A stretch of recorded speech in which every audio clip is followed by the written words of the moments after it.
പുലർച്ചെ 3:30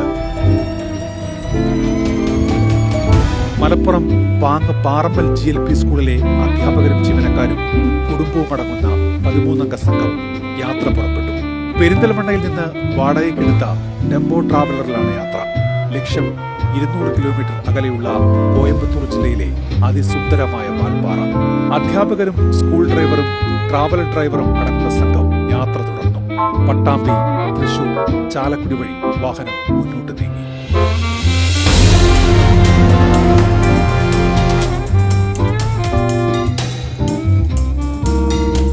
രാവിലെ 8 മണിയോടെ സംഘം ഏഴാറ്റുമുഖവും പിന്നിട്ട് അതിരപ്പള്ളി വെള്ളച്ചാട്ടത്തിന് സമീപം.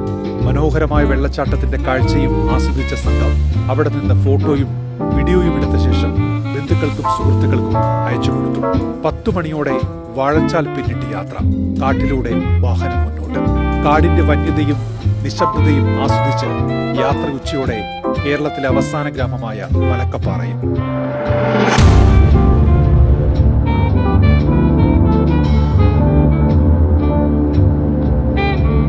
ഉച്ചഭക്ഷണത്തിന് ശേഷം യാത്ര വീണ്ടും ആരംഭിച്ചു. അടുത്ത ലക്ഷ്യം തമിഴ്നാട്ടിലെ വാൽപ്പാറ. വാൽപ്പാറയുടെ മനോഹാരിത ആസ്വദിച്ച് പൊള്ളാച്ചി, പാലക്കാട് വഴി തിരികെ പാങ്ങിലെത്തുകയായിരുന്നു ലക്ഷ്യം. വാൽപ്പാറയിലെ തേയിലത്തോട്ടങ്ങളും തടാകവും കണ്ട് വാഹനം വീണ്ടും മുന്നോട്ട്.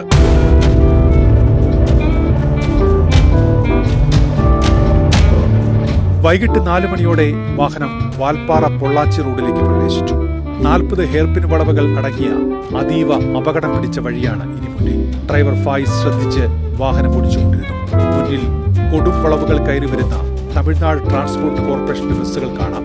സാവധാനം ബ്രേക്ക് പിടിച്ച് വാഹനം മുന്നോട്ട്. ഹെയർപിൻ വളവുകൾ പിന്നിട്ട് വാഹനം പൊള്ളാച്ചി ലക്ഷ്യമാക്കി നീങ്ങി. വൈകിട്ട് 5:15 13-ാം ഹെയർപിൻ വളവിൽ വെച്ച് വാഹനത്തിന് നിയന്ത്രണം വിട്ടുവെന്ന് ഡ്രൈവർ ഫായിസ് മനസ്സിലാക്കി. പെട്ടെന്ന് വാഹനത്തിൽ നിന്ന് കൂട്ട നിലവിളി. 13-ാം ഹെയർപിൻ വളവിലെ സുരക്ഷാ ഭിത്തിയിൽ ഇടിച്ച ശേഷം 800 അടി താഴ്ചയിലേക്ക് വാഹനം മറിഞ്ഞു.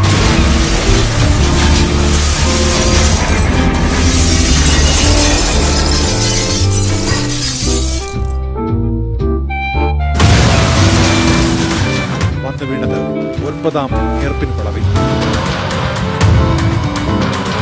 വീഴ്ചയിൽ വാഹനം തകർന്ന് തരിപ്പണമായി. ജീവനായി അവർ നിലവിളിച്ചു. വഴിയിലുണ്ടായിരുന്ന മറ്റ് യാത്രക്കാർ ഓടിയെത്തി. പലരും സംഭവ സ്ഥലത്ത് വെച്ച് തന്നെ മരിച്ചു.